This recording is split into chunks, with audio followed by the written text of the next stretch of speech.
Degree అందరూ ఇస్తారు. Career కి క్లారిటీ ఇచ్చేది మాత్రం కాన్ఫిడో. బెస్ట్ యూనివర్సిటీ సీట్ తో పాటు సెటిల్ అయ్యే స్కిల్ కూడా గ్యారంటీ.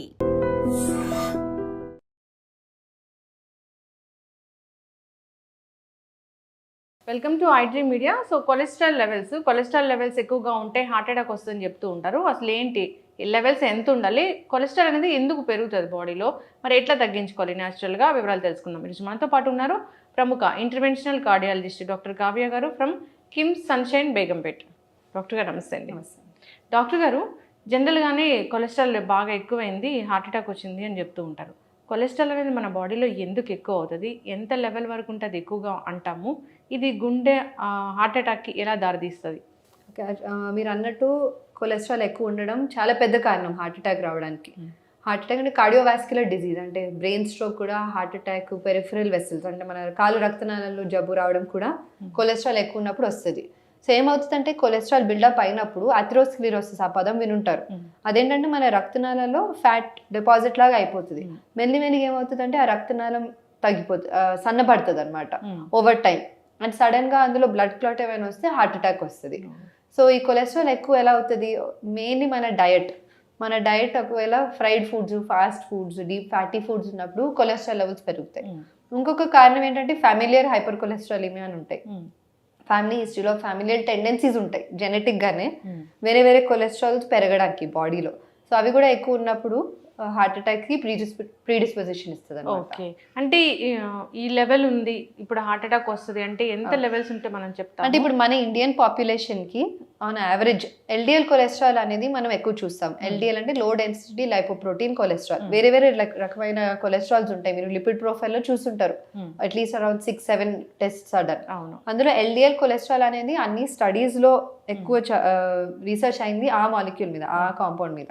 సో ఎల్డిఎల్ కొలెస్ట్రాల్ మన టార్గెట్ వచ్చేసి less than 100 on average in Indian population. దానికి వేరే రిస్క్ ఫ్యాక్టర్స్ చూస్తాం అనమాట. హిస్టరీ ఆఫ్ డయాబెటీస్ ఉందా, హైపర్ టెన్షన్ ఉందా, ఫ్యామిలీ హిస్టరీ ఉందా, కిడ్నీ డిజీజ్ ఉందా, అవన్నీ చూస్తాము. ఒకవేళ ఈ రిస్క్ ఫ్యాక్టర్స్ ఉన్నాయి అంటే ఆ రిస్క్ ఫ్యాక్టర్స్ ఉన్న వాళ్ళకి మన టార్గెట్ వచ్చేసి ఇంకా స్ట్రిక్ట్గా ఉండాలన్నమాట. అప్పుడు మన లెవెల్స్ less than 70 ఉండాలి. All the more heart attack ఉంది, ప్రీవియస్గా బైపాస్ సర్జరీ అయింది, లేదా ప్రీవియస్గా స్టెంటింగ్ అయింది, ఆ పేషెంట్స్లో ఇంకా తక్కువ ఉండాలి. less than 55 ఉంటే మంచిది ఆ పేషెంట్స్లో. So depending on age, risk factors, past history, cardiac disease ఉందా లేదా, స్టెంట్ వేసారనేది మన లెవెల్స్ ఇంకా తక్కువ ఉంటే అంత మంచిది. ఓకే, అంటే ఈ కొలెస్ట్రాల్ లెవెల్స్ని ఆహార నియమాలు పాటించడం ద్వారా తగ్గించుకోవచ్చా, లేదంటే ఏదైనా మందులు ఉంటాయా? ఇప్పుడు ఒకవేళ పెద్దగా రిస్క్ ఫ్యాక్టర్స్ లేవు, రిలేటివ్గా యంగ్గా ఉన్నారంటే మనం ఫస్ట్ ముందు మీరు అన్నట్టు ఎక్సర్సైజ్ ద్వారా అండ్ డయట్ ద్వారా మార్పులు చూస్తాం ముందు. దాని వెంటనే life style and diet changes, ఆ మాడిఫికేషన్ ఒక 3 నెలలు చూస్తాము. మేబీ 120 ఉంది ఫస్ట్, ఆర్ 150 ఉండొచ్చు. ముందు ఇది చేయమంటాం, regular exercise 30 minutes a day, 5 days a week exercise. డయట్లో ఇవన్నీ fried foods, fatty foods, red meat అంటే మటన్ అవన్నీ తగ్గించడాలు, నెయ్యి, నూనె, ఘీ, స్వీట్స్ కొంచెం తగ్గించి నట్స్, ఫ్రూట్స్, వెజిటబుల్స్ మంచిగా తీసుకొని ఒక 3 నెలలు టైం ఇస్తాం అనమాట. 3 నెలల తర్వాత మళ్ళీ చెక్ చేస్తాం. అయినా కానీ లెవెల్ ఎక్కువే ఉందంటే అప్పుడు మందులు మొదలు పెడతాము. లేదు లెవెల్ కంట్రోల్కి వచ్చింది, 100 or బిలోకి వచ్చిందంటే అదే లైఫ్ స్టైల్ కంటిన్యూ చేయాలి. ఇప్పుడు తగ్గింది కాబట్టి మళ్ళీ అది డిస్కంటిన్యూ చేస్తే కష్టం. సో అప్పుడు అదే లైఫ్ స్టైల్ కంటిన్యూ చేస్తే వన్స్ ఇయర్ చెక్ చేసినా పర్వాలేదు. ఓకే, ఒకవేళ కంట్రోల్ అవ్వలేదంటే డెఫినెట్గా కొలెస్ట్రాల్ మెడికేషన్స్ ఉంటాయి, అది మొదలు పెట్టాలి. Yes ma'am. అయితే జనరల్గా ఇది విమెన్లో, మెన్లో ఎవరిలో ఎక్కువగా చూస్తాము? అంటే మోస్ట్లీ అంటే అలాంటిది ఏం డిమార్కేషన్ లేదు, కానీ రిస్క్ ఫ్యాక్టర్స్ ఉన్న వాళ్ళు మేల్ అయినా ఫీమేల్ అయినా. డయాబెటిక్ పేషెంట్స్లో ఎక్కువ ఉంటాయి. అండ్ డయాబెటిక్ పేషెంట్ ఇన్వేరియబుల్గా వాళ్ళు వాడాలి కొలెస్ట్రాల్ మందులు. ఎక్కువ ఉందా తక్కువ ఉందా అని చూడము, ప్రైమరీ ప్రివెన్షన్గా వాడాల్సిందే. సో షుగర్ ఉన్న పేషెంట్స్కి కొలెస్ట్రాల్ మందులు మొదలు పెట్టడమే మంచిది. అండ్ బీపీ లేదా స్మోకింగ్, ఫ్యామిలీ హిస్టరీ, ఒబేసిటీ ఇలా ఉన్న వాళ్ళకి కొలెస్ట్రాల్స్ ఎక్కువ ఉంటాయి. సో వాళ్ళకి కొలెస్ట్రాల్ టెస్ట్ చేయించి అవసరం ఉంటే మందులు మొదలు పెట్టాలి. ఓకే, అయితే జనరల్గానే హార్ట్ అటాక్ అలాంటి ఏం రాలేదు, కాకపోతే టెస్ట్ చేయించుకోవాలనుకుంటున్నారు కొలెస్ట్రాల్ ఉందా లేదా, అది రిస్క్ ఫ్యాక్టర్ కాబట్టి. సో అది ఎట్లా మ్యామ్, ఏం టెస్ట్ ఉంటుంది దీనికోసం? సరే అండి, లిపిడ్ ప్రొఫైల్ అనేది ఉంటుంది. ముందు గైడ్ లైన్స్లో ఫాస్టింగ్లో చేయించుకోవాలని గైడ్ లైన్స్ ఉండేవి, కానీ ఇప్పుడు గైడ్ లైన్స్ మారాయి. ఫాస్టింగ్ లేకపోయినా పర్వాలేదు. సో జస్ట్ ఒక బేస్ లైన్ లిపిడ్ ప్రొఫైల్, అంటే అందులో అన్ని కొలెస్ట్రాల్స్ వస్తాయి అనమాట, ట్రైగ్లిసరైడ్స్, ఎల్డిఎల్స్, హెచ్డిఎల్స్ అన్నీ వస్తాయి. సో ఆ లిపిడ్ ప్రొఫైల్ చేశాక ఒకవేళ బాగానే ఉందంటే పర్వాలేదు, but continue healthy diet and exercise. ఒకవేళ ఎక్కువ ఉందంటే నేను అన్నట్టు diet and life style modification అయ్యాక తగ్గలేదంటే మందులు వాడి వన్స్ ఇన్ 6 months అలా చెక్ చేయించుకోవడం మంచిది. ఓకే. అంటే జనరల్గా చూడగానే బాగా లావుగా ఉన్నారు, వీళ్ళకి కొలెస్ట్రాల్ ఉందని అట్లా చెప్పొచ్చా? లేదు, వాళ్ళు డెఫినెట్గా టెస్ట్ చేయాలి. లావుగా ఉన్నారు కానీ ఒకవేళ ఎక్సర్సైజ్ చేస్తున్నారు, ఫిట్గా ఉన్నారంటే కొలెస్ట్రాల్స్ నార్మల్ ఉండొచ్చు. కానీ మీరు అన్నట్టు ఒబీస్ ఉన్న పేషెంట్స్, లావుగా ఉన్న పేషెంట్స్కి కొలెస్ట్రాల్స్ ఎక్కువ ఉండే ఛాన్స్ చాలా ఎక్కువ ఉంటుంది. ఓకే. అంటే మ్యామ్ జనరల్గా చెప్తూ ఉంటారు ఆయిల్స్, రకరకాల ఆయిల్స్ మనం వాడుతూ ఉంటాం, రిఫైన్డ్ ఆయిల్స్, వాటి వల్ల కూడా ఈ కొలెస్ట్రాల్ పెరుగుతుంది అని. సో దానిలో నిజం ఎంత, మరి ఆయిల్స్ అంటే ఎలాంటివి వాడాలి? అంటే అవి చాలా ఐడియల్ సినారియోలో ఆలివ్ ఆయిల్ అవన్నిట్లో కొద్దిగా తక్కువ ఉండేది, కానీ అవన్నీ ప్రాక్టికల్ సొల్యూషన్స్ కాదు. చాలా ఎక్స్పెన్సివ్గా ఉంటాయి, అస్సలు నాట్ ప్రాక్టికల్, నాట్ రీజనబుల్. కాబట్టి మీరు ఏ ఆయిల్ వాడినా జస్ట్ మోడరేషన్లో వాడాలి. అంటే మరీ ఎక్కువ వేసుకోకుండా కొంచెం తగ్గించాలి. మనం మామూలుగా ఎలా వంట చేస్తున్నామో ఇంకొకవేళ కొలెస్ట్రాల్ ఎక్కువ ఉందంటే తగ్గించి వాడాలి. వేపుడులు తగ్గించాలి. మీరు ఎప్పుడైనా కూర చేస్తున్నా కానీ వేపుడు ఫామ్ కాకుండా జస్ట్ కర్రీ ఫామ్ ట్రై చేయాలి. లేదంటే మటన్ తగ్గించాలి. నేను చెప్పినట్టు నాన్ వెజ్లో ఫిష్ మంచిది, కొలెస్ట్రాల్స్ కోసం ఫిష్ మంచిది. అది కూడా వేపుడు కాకుండా జస్ట్ కర్రీ లాగా, లేదా చికెన్ అప్పుడప్పుడు తినచ్చు without fried. All deep fried items, అప్పడాలు, బజ్జీలు, సమోసాలు అవన్నీ తగ్గించాలి. అండ్ ఈ మధ్యన ఫాస్ట్ ఫుడ్ కల్చర్ చాలా ఎక్కువ అయింది మన everywhere, the whole world. So అది తగ్గించాలి. అంటే ఒక క్లిక్ ఆఫ్ ద బటన్లో French fries, burger any time of the day కూడా మనం అర్ధరాత్రి 12 o'clock కూడా మనం ఆర్డర్ చేసుకోవచ్చు. అవన్నీ కొద్దిగా కంట్రోల్ చేస్తే కొలెస్ట్రాల్స్ చాలా వరకు తగ్గుతాయి. ఎస్, ఖచ్చితంగా మ్యామ్, చాలా చక్కగా చెప్పారు. అయితే ఈ మధ్యకాలంలో పేషెంట్స్ ఈ ఇష్యూతోని, కొలెస్ట్రాల్ బాగా ఎక్కువైంది, హార్ట్ అటాక్ వచ్చింది అనే ఇష్యూతోని ఎంతమంది వస్తున్నారు? చాలా మంది వస్తారండి. అంటే వాళ్ళు సిగరెట్ తాగకుండా, బీపీ షుగర్ లేకపోయినా కొలెస్ట్రాల్స్ ఎక్కువ ఉంటాయి. కొలెస్ట్రాల్స్ ఎక్కువ ఉండి కూడా హార్ట్ అటాక్ తో వస్తారు. అండ్ అది ఫ్యామిలీ హిస్టరీలో కొలెస్ట్రాల్స్ ఎక్కువ ఉన్నప్పుడు దే కమ్, యంగర్ ఏజ్ లో కూడా వస్తారు.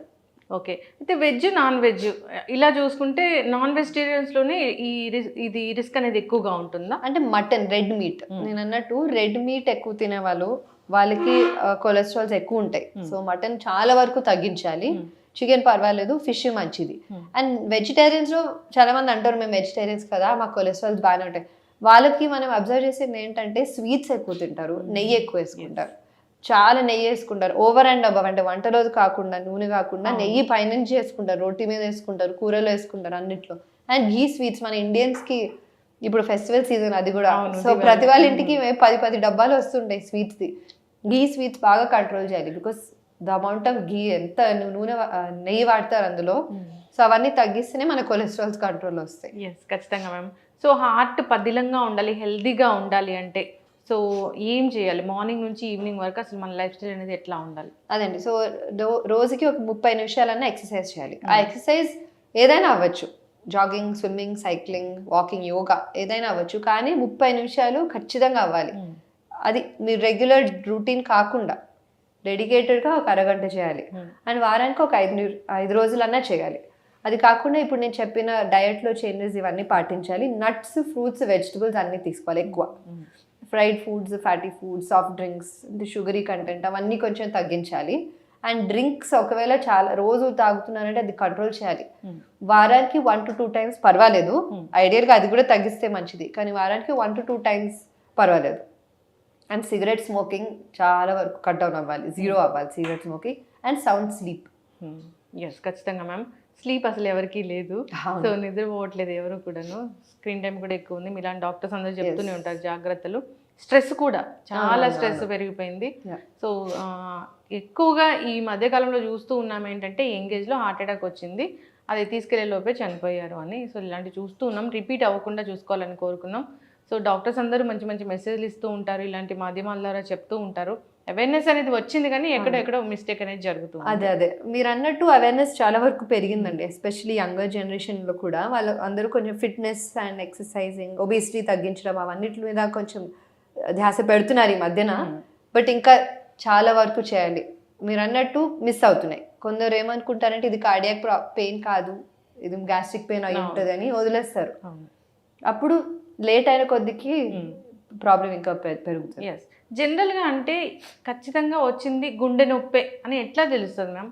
గ్యాస్ నొప్పి కూడా సేమ్ అట్లాగే ఉంటుంది. ఒక రకంగా ఉంటాయి, కానీ గుండె నొప్పి అంటే బరువు లేదా పిండేసినట్టు, నడిచినప్పుడు పెరగడము, కూర్చుంటే తగ్గడము, చెమటలు రావడం, ఆయాసం రావడం, ఇవన్నీ గుండె నొప్పిలా ఫీచర్స్ అనమాట. And time of the day జనరల్గా ఎర్లీ మార్నింగ్ 3 to 4 మధ్యలో ఎక్కువ ఉంటాయి హార్ట్ అటాక్స్. గ్యాస్ట్రిక్ పెయిన్ కూర్చున్నప్పుడు కూడా వస్తుంది, నడిచినప్పుడు ఎక్కువ అవ్వదు, మంటలాగా అనిపిస్తుంది, కింద నుంచి పైన వరకు మంటలాగా అంటారు, అండ్ స్వెట్టింగ్ అవన్నీ ఉండవు ఎక్కువ. సో అది గ్యాస్ట్రిక్ పెయిన్. కొన్నిసార్లు కార్డియాక్ పెయిన్ కూడా మంటలానే అనిపించవచ్చు. సో గ్యాస్ట్రిక్ పెయిన్ అనుకొని హాస్పిటల్కి వెళ్ళి ఈసీజీ తీయించుకోవడం మంచిది. కార్డియాక్ పెయిన్, ఒకవేళ కార్డియాక్ పెయిన్ వదిలేస్తే అది కష్టం. గ్యాస్ట్రిక్ పెయిన్ కార్డియాక్ పెయిన్ అనుకొని వెళ్ళడం హాస్పిటల్కి పర్వాలేదు. Okay, cardiac pain gastric pain అని వదిలేయడం కష్టం. అయితే డాక్టర్ గారు ఈసీజీ తీశారు, హాస్పిటల్ వరకు వెళ్ళాము, ఈసీజీ తీశారు, నార్మల్గా ఉంది అని అంటే గుండె నొప్పి లేనట్లేనా మరి? అంటే చాలా మందికి అండి ఈసీజీ 2D ఎకో కూడా నార్మల్ ఉండొచ్చు, కొందరికి ట్రెడ్మిల్ టెస్ట్ కూడా నెగిటివ్ ఉండొచ్చు. ఇది రేర్ సబ్సెట్, కానీ వాళ్ళకి హార్ట్ అటాక్ ఉండొచ్చు.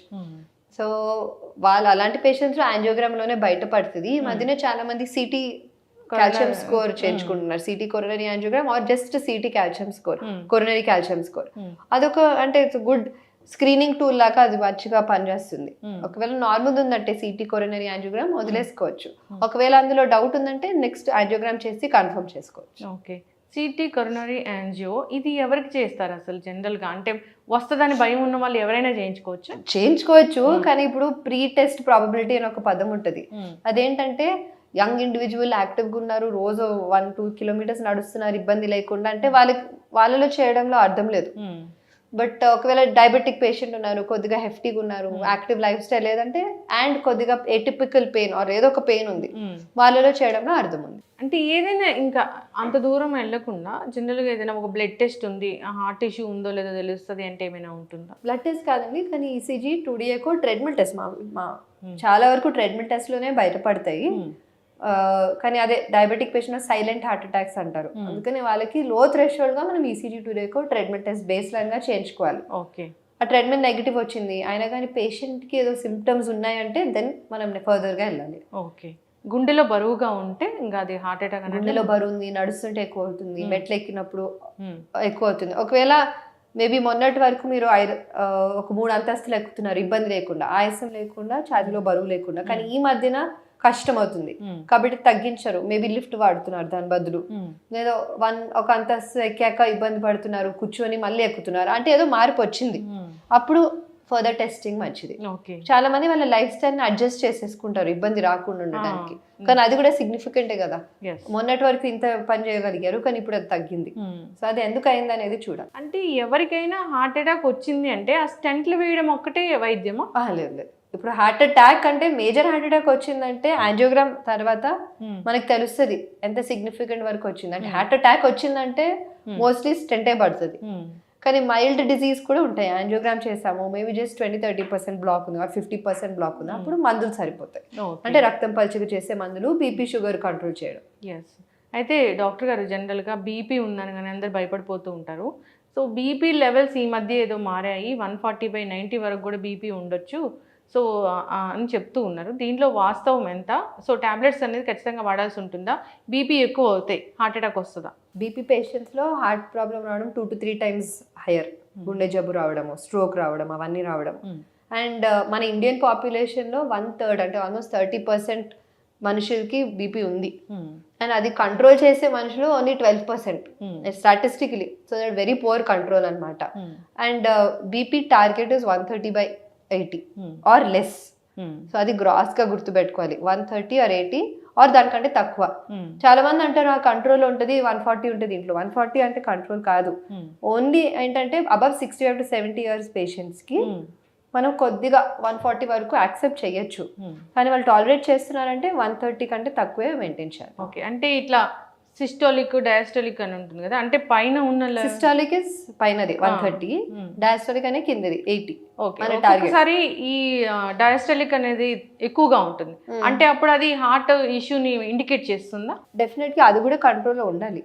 డయాస్టోలిక్ ప్రెషర్ ఎక్కువ ఉందంటే డైరెక్ట్ గా హార్ట్ అటాక్ అని కాదు, కానీ బీపీ కంట్రోల్లో లేదు అన్నట్టు. కానీ రీడింగ్ కూడా కరెక్ట్ గా ఉండాలి. హోమ్ బీపీ మెషిన్స్ ఉన్నాయి ఈ మధ్యన, ఆఫ్టర్ కరోనా చాలా మంది దగ్గర ఉంటున్నాయి. అది ఒకసారి మీరు కొన్న ఫస్ట్ టైం హాస్పిటల్కి తీసుకొచ్చి డాక్టర్ ఆర్ నర్స్ చూసిన మర్క్యూరీ మెషిన్ ఆర్ వేరే మెషిన్స్ ఉంటాయి, ఆ మెషిన్తో ఒకసారి క్యాలిబ్రేట్ చేయాలి. ఆల్మోస్ట్ సిమిలర్ వాల్యూస్ ఉన్నాయంటే అప్పటి నుంచి మీరు వాడుకోవచ్చు. అరౌండ్ 10 to 15 mm మర్క్యూరీ తేడా ఉండొచ్చు, కానీ గ్రాస్గా అయితే యాక్యురేట్ గానే ఉంటుంది. ఎస్, ఖచ్చితంగా. బీపీ మెడిసిన్స్ అయితే ఖచ్చితంగా వాడాల్సిందే డాక్టర్ చెప్పినట్లు. అవును అవును. సో ఏదైనా కానీ ఇప్పుడు మీరు అన్నట్లుగా రక్తం పలచబడే మందులు కరోనా తర్వాత మాకు చాలా అంటే చాలా తెలిసిపోయింది, ఈ మందులు వాడితే మాకు ఇట్లా జరుగుతుంది అట్లా జరుగుతుందని. డి విటమిన్ కూడా అలాగే వాడేసాము, ఈ రక్తం పలచబడే మందులు కూడా వాడేసాము. చాలామంది డాక్టర్లు ప్రిస్క్రైబ్ చేయకుండానే ఇవి వాడుతూ ఉన్నారు. ఏం జరుగుతుంది మ్యామ్ అసలు అట్లా వాడితే? అంటే కారణం లేకుండా, అంటే రీజన్ లేకుండా వాడడంలో కొద్ది వరకు గ్యాస్ట్రైటిస్ చాలా వరకు వస్తుంది. ఆస్పిరిన్ వాడే పేషెంట్స్ లో మన ఏదైతే మన ఈసోఫేగస్ నుంచి అదే ఫుడ్ పైప్ నుంచి స్టమక్ వెళ్ళే లైనింగ్ ఉంటుంది కదా, అది కొద్దిగా ఇరోడ్ అవుతుంది.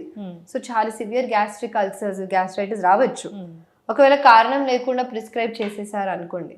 కానీ లేదంటే కార్డియాక్ ఇష్యూ ఉందంటే ఖచ్చితంగా వాడాల్సిందే. ఓకే, ఎస్, ఖచ్చితంగా మ్యామ్. చాలా చక్కటి విషయాలు చెప్పారు. అందరూ కూడా జాగ్రత్తలు తీసుకోవాలని కోరుకుందాం. మీరు అన్నట్లుగా ఇది గ్యాస్ నొప్పి అని చాలామంది ఆగిపోతూ ఉంటారు. దానివల్ల జరగాల్సిన డ్యామేజ్ హాస్పిటల్ వెళ్ళేంత వరకు జరిగిపోతూ ఉంటుంది. సో ఏ నొప్పి అయినా ఒకసారి డాక్టర్ దగ్గరికి వెళ్తే వాళ్ళు చెప్తారు అసలు గ్యాస్ నొప్పి గుండె నొప్పి అనేది. జాగ్రత్తలు తీసుకోవాలని కోరుకుందాం, ఆహార నియమాలు పాటించాలని కోరుకుందాం. ముందు లైఫ్ స్టైల్ అయితే ఖచ్చితంగా చేంజ్ చేసుకోవాలి. చక్కటి ఇన్ఫర్మేషన్ మ్యామ్, ధన్యవాదాలు. నమస్తే, థ్యాంక్ యూ.